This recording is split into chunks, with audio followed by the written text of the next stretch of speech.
जय हिंद दोस्तों, स्वागत है आपका सोशियोलॉजी क्लासेस के हमारे यूट्यूब चैनल पे। तो आज हम देखने वाले हैं राधा कमल मुखर्जी से संबंधित कुछ महत्वपूर्ण प्रश्न। उससे पहले ज़रूरी सूचना यह है कि अगर आप डेली टेलीग्राम पे क्विज करना चाहते हो तो हमारा चैनल ज्वाइन कर सकते हैं, जिसका लिंक आपको डिस्क्रिप्शन बॉक्स में मिल जाएगा। वहाँ पे आपको 9 AM और 9 PM पर जो है क्विज के रूप में सारे PYQ करवाए जाते हैं। आइए देखते हैं आज का पहला प्रश्न। तो पहला प्रश्न है हमारा, राधा कमल मुखर्जी का जन्म कब हुआ था? तो जन्म कब हुआ? 30 जनवरी 1889।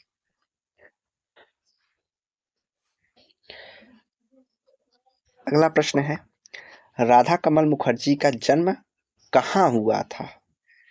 तो बंगला भारत के तत्कालीन बंगाल प्रांत में हुआ था।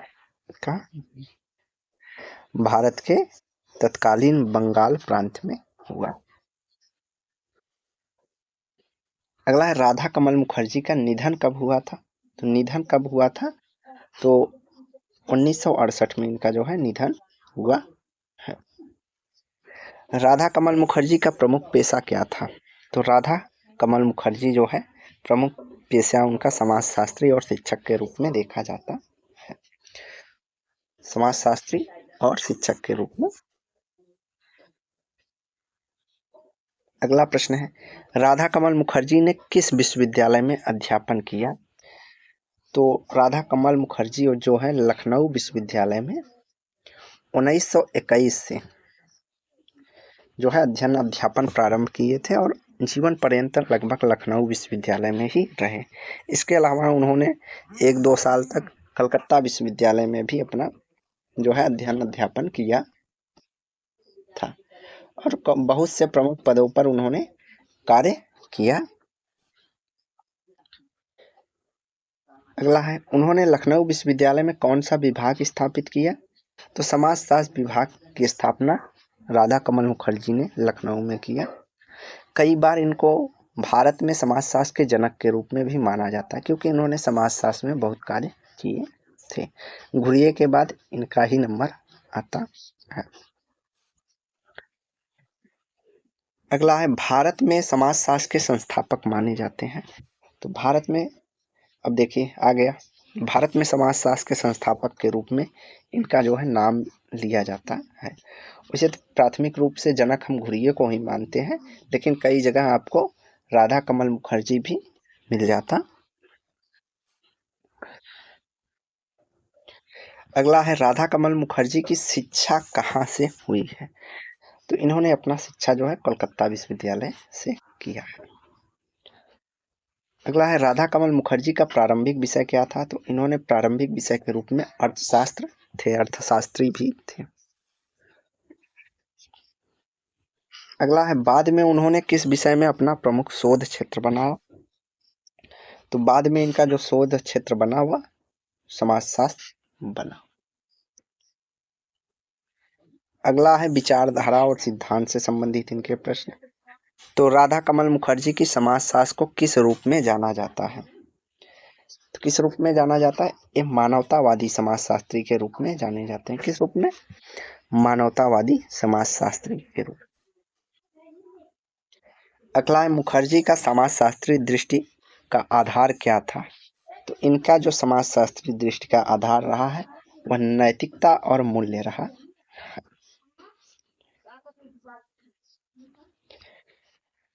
अगला है, राधा कमल मुखर्जी किस दार्शनिक विचारधारा से प्रभावित थे? किस दार्शनिक विचारधारा से प्रभावित थे? तो आदर्शवाद से प्रभावित थे। किससे? आदर्शवाद से। अगला है, मुखर्जी की समाजशास्त्र की विशेषता क्या थी? मुखर्जी की समाजशास्त्र की जो प्रमुख विशेषता थी वह समाज और नैतिकता का समन्वय था। क्या था? समाज और नैतिकता का समन्वय। अगला है, राधा कमल मुखर्जी ने समाज को किस रूप में देखा? तो राधा कमल मुखर्जी ने समाज को एक नैतिक संघ के रूप में देखा है।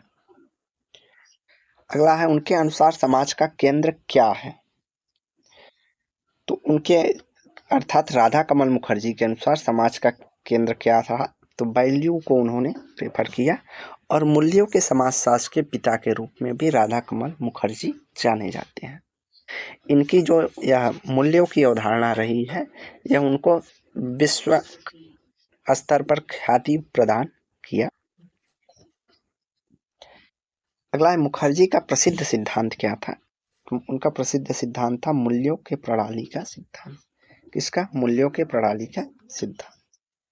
अगला है, मुखर्जी के अनुसार समाज का निर्माण किससे होता है? इन्होंने कहा किसी भी समाज का निर्माण में सबसे महत्वपूर्ण भूमिका किसकी होती है? तो मानव मूल्य और नैतिक बंधन से। किससे? समाज के निर्माण के लिए मानव मूल्य और नैतिक बंधन जरूरी है। अगला प्रश्न है, मुखर्जी की दृष्टि से सामाजिक व्यवस्था का आधार क्या है? तो नैतिकता और सहयोग को इन्होंने सामाजिक व्यवस्था के आधार के रूप में बताया। अगला है, उन्होंने समाज को किस प्रकार की व्यवस्था बताया?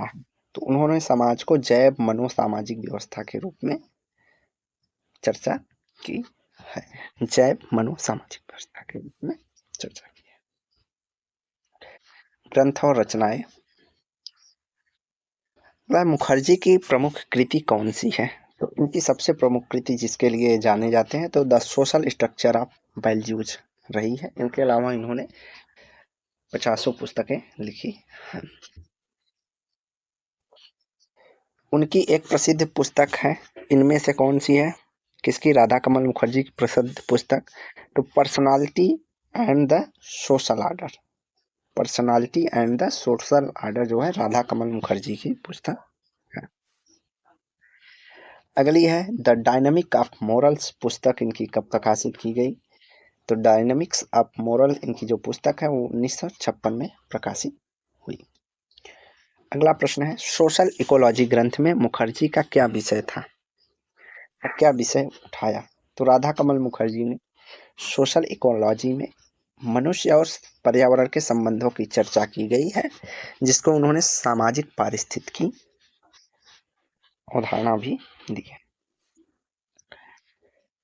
अगला है, उनकी पुस्तक man and his living environment का मुख्य विषय क्या रहा है? मुख्य विचार क्या है? तो मानव और पर्यावरण के बीच संतुलन जो है, man and his living environment जो है मुख्य विषय या विचार। अगला है, social function of religion. Social function of religion नामक ग्रंथ में उन्होंने धर्म को क्या बताया? तो राधा कमल मुखर्जी ने सोशल फंक्शन ऑफ रिलीजन नामक पुस्तक में सामाजिक नियंत्रण के साधन के रूप में धर्म की चर्चा करते। अगला है, रीजनल सोशियोलॉजी। रीजनल सोशियोलॉजी नामक कृति में उन्होंने किस विषय को उठाया है? उन्होंने रीजनल सोशियोलॉजी में बताया कि अलग अलग समाज की जो है विशेषताएं भी अलग अलग है। स्थानीय या प्रादेशिकता समाजशास्त्र का मतलब है कि भिन्न भिन्न क्षेत्र का जो है इन्वायरमेंट विविधता के कारण उनकी चीजें अलग अलग होती हैं, तो उसी को उन्होंने सामाजिक विविधता के रूप में चर्चा की है। अगला है, राधा कमल मुखर्जी के किस ग्रंथ में मूल्य प्रणाली की विस्तृत चर्चा की गई है? मूल्य प्रणाली की विस्तृत चर्चा उन्होंने किसमें की है? The social structure of values में जो है विस्तृत चर्चा की। अगला है, मुखर्जी के ग्रंथों का एक विशेषता है, तो उनके राधा कमल मुखर्जी के प्रत्येक ग्रंथ में एक चीज आपको देखने को मिलेगी, नैतिक दर्शन और समाजशास्त्र का संयोजन। क्या? नैतिक दर्शन और समाजशास्त्र का संयोजन। अगला है, उनके ग्रंथों में कौन सा तत्व प्रमुख रूप से पाया जाता है? उनके ग्रंथों में नैतिक और मानवीय मूल्यों का समागम होता है। क्या? नैतिक और मानवीय मूल्यों का समागम है। तो कुल मिला जुला कर अगर जब आप मुखर्जी को पढ़ेंगे तो हर चीज को उन्होंने मूल्य के आधार पर व्याख्या की है और समाज के नैतिकता की बात कही है। तो ये दो चीजें इंपॉर्टेंट है। अगर पीजीटी के सिलेबस में देखा जाए तो अरबिंदो हैं, गांधी हैं, राधा कमल मुखर्जी हैं और भगवान दास, इन सभी ने नैतिकता, मूल्य, आध्यात्म, इन सब की चर्चा की। अगला है सामाजिक दृष्टिकोण।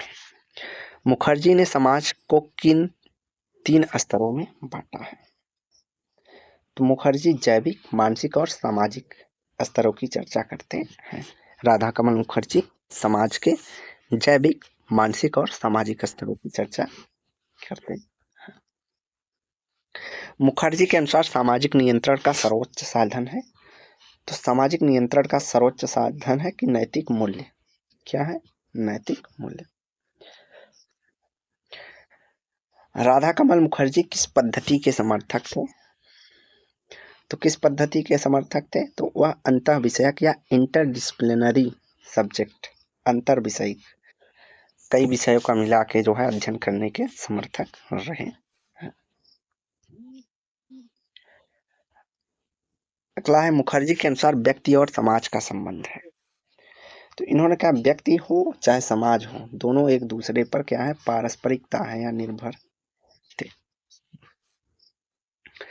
बिना व्यक्ति के समाज नहीं बन सकता और बिना समाज के व्यक्ति व्यक्ति नहीं कहा जा सकता। अगला है मुखर्जी ने समाज में नैतिकता को क्या कहा? इन्होंने कहा नैतिकता जो है वह व्यक्ति को एक एकीकृत शक्ति के रूप में देखते हैं। राधा कमल मुखर्जी ने कहा कि समाज में नैतिकता एकीकृत की शक्ति, मतलब सबको एक साथ बांधने की कोशिश करता है। मुखर्जी के अनुसार सामाजिक विकास का आधार क्या है? इन्होंने कहा कि सोशल डेवलपमेंट या सामाजिक विकास का जो आधार है वह नैतिक चेतना है। क्या है? नैतिक चेतना। मुखर्जी का समाजशास्त्र किस पर केंद्रित है? मुखर्जी का समाजशास्त्र जो है वह मूल्य और नैतिक व्यवस्था पर केंद्रित है। तो घुमा फिराकर उन्होंने मूल्य और नैतिकता की बात की।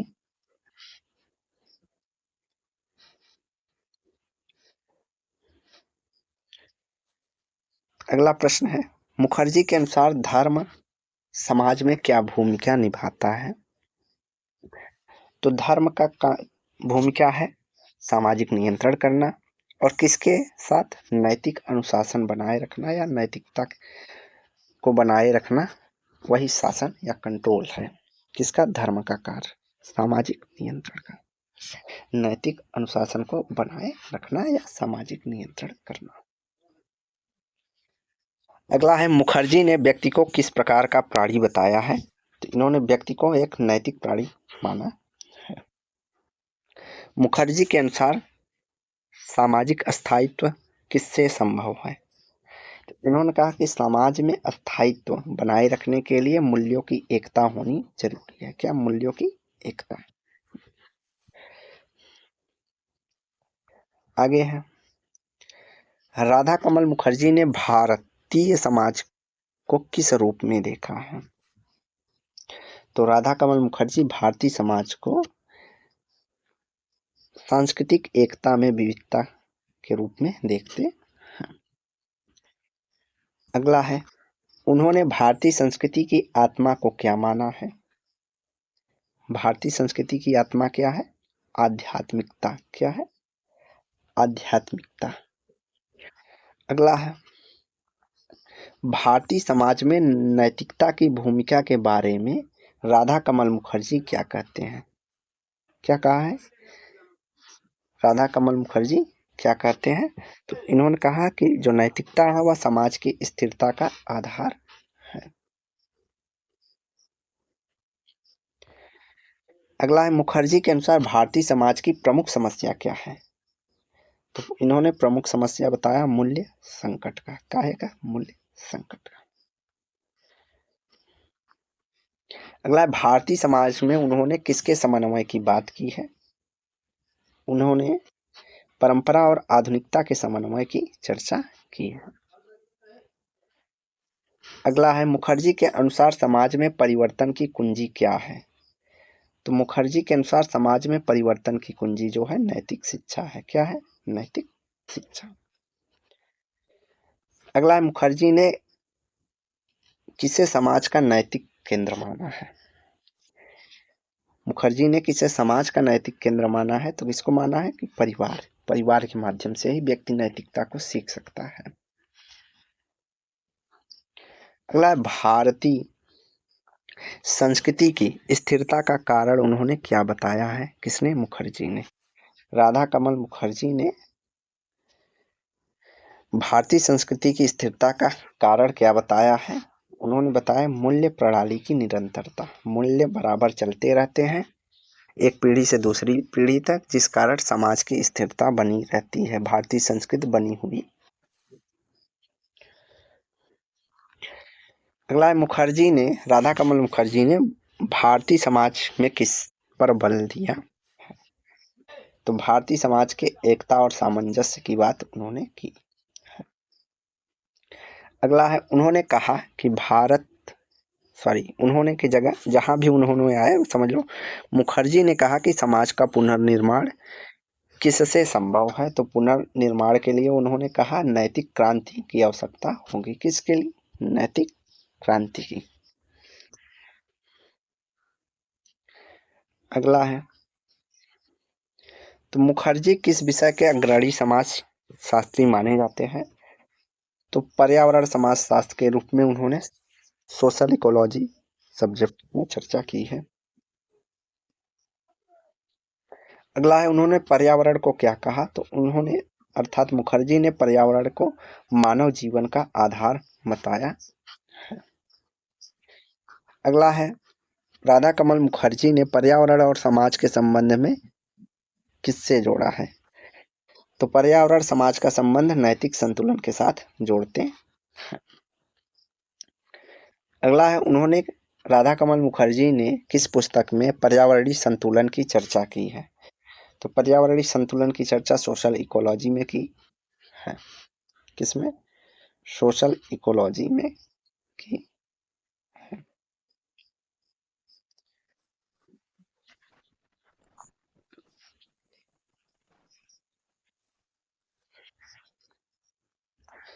अगला है, मुखर्जी के अनुसार मनुष्य और पर्यावरण के बीच संबंध है। इन्होंने कहा कि मनुष्य और पर्यावरण के बीच जो संबंध है वह परस्पर सह अस्तित्व का है। अगर पर्यावरण है तो मनुष्य है, अगर मनुष्य है तो मनुष्य को पर्यावरण को बचाना चाहिए, क्योंकि बिना पर्यावरण के मनुष्य का अस्तित्व संभव नहीं। अगला है, राधा कमल मुखर्जी ने प्रकृति का शोषण नहीं संरक्षण मानव धर्म है कथन किस पुस्तक में दी है? तो पहले कथन इंपॉर्टेंट है कि किसने कहा कि प्रकृति का शोषण नहीं संरक्षण मानव का धर्म है। यह विचार राधा कमल मुखर्जी का है और इन्होंने अपनी पुस्तक man and his living environment में जो है इसकी बात कही है। अगला है, पर्यावरणीय संतुलन का तात्पर्य किससे जोड़ा जाता है या किससे जोड़ा है? मुखर्जी ने पर्यावरण संतुलन नैतिकता और संयम के साथ जोड़ते हैं। अगला है, मुखर्जी के अनुसार पर्यावरण संकट का कारण क्या है? तो इन्होंने कहा पर्यावरण का संकट जो है मानव लोभ और नैतिकता के पतन के कारण हो रहा है, कि मानव आज लालच में इतना अंधा हो गया कि पर्यावरण का अंधाधुंध उपयोग कर रहा है, और दूसरी चीज उसके अंदर नैतिकता नहीं रह गई, वो दूसरे के बारे में भलाई नहीं सोचता। ये चीजें। अगला है, मुखर्जी ने पर्यावरण के किस प्रकार को इकाई माना है? तो पर्यावरण एक सामाजिक जैविकी इकाई है, सोशल बायोलॉजिकल इकाई माना है पर्यावरण को। अगला है, मुखर्जी कहाँ की पर्यावरण संरक्षण का आधार है? तो पर्यावरण संरक्षण के आधार में मानव में नैतिक मूल्य को जागृत करना होगा। किसको? नैतिक मूल्यों के। अगला है, राधा कमल मुखर्जी ने किस परंपरा के विचारक थे? तो भारतीय मानववादी कहे जाते हैं। उन्होंने किसे समाज की आत्मा कहा? तो नैतिकता को समाज की आत्मा कहा है।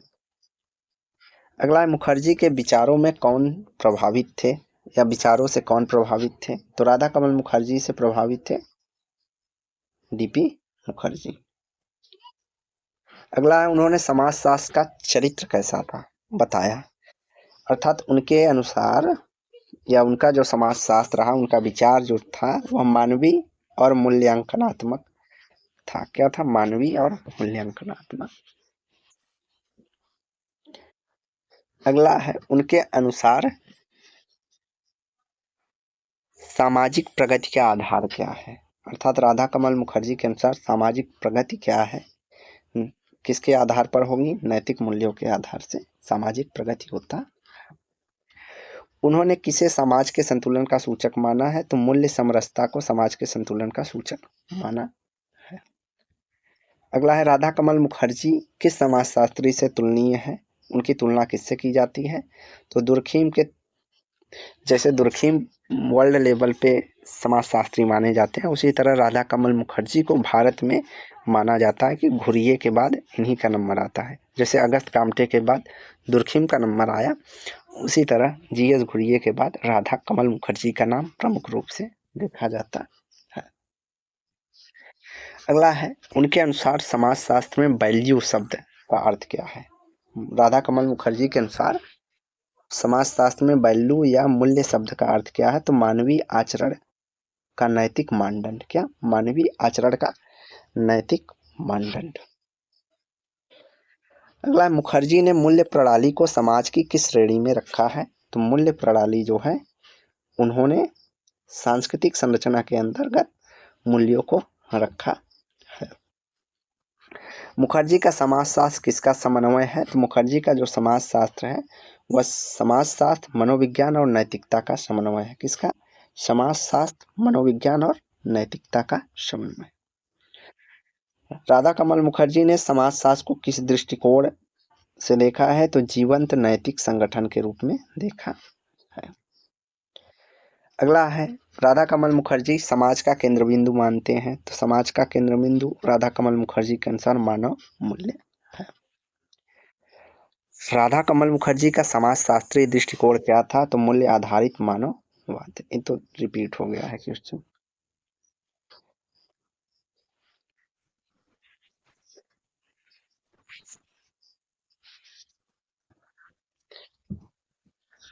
अगला है,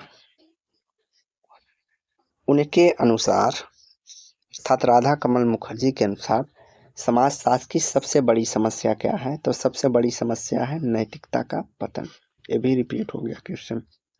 मुखर्जी का आदर्श समाज कैसा था? तो मूल्यनिष्ठ और नैतिक था मुखर्जी का आदर्श समाज। थोड़ी सी समस्या हो जा रही है, डबल स्क्रीन खुल जा रहा है। चलिए, इसके लिए सॉरी। अगला प्रश्न है, उन्होंने शिक्षा को किस रूप में देखा है? तो शिक्षा को नैतिक विकास के साधन के रूप में देखते हैं।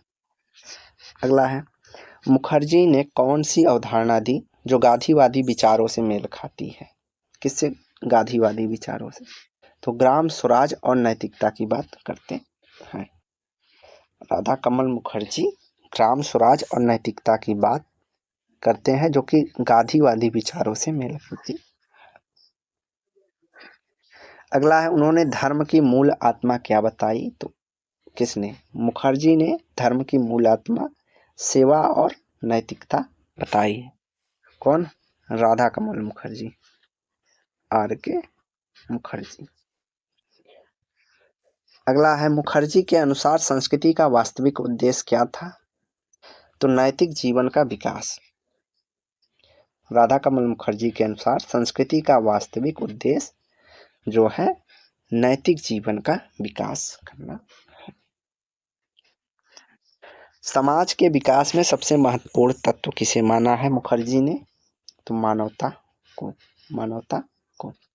राधा कमल मुखर्जी कहा समाज के विकास के लिए मूल्य जरूरी है, मानवता जरूरी है, नैतिकता जरूरी है। अगला, राधा कमल मुखर्जी ने समाज को क्या कहा है? तो समाज को ही इन्होंने कहा कि समाज एक नैतिक जीव है। क्या है? नैतिक जीव। अगला है, राधा कमल मुखर्जी के अनुसार सामाजिक संघर्ष का हल क्या है? उन्होंने कहा कि सामाजिक संघर्ष का हल है मूल्य एकता। क्या? मूल्यों की एकता या एक जैसे मूल्य। राधा कमल मुखर्जी ने के अनुसार समाज का सर्वोच्च लक्ष्य क्या है? तो समाज का सर्वोच्च लक्ष्य प्राप्त करना है एक नैतिक एकता और मानव कल्याण।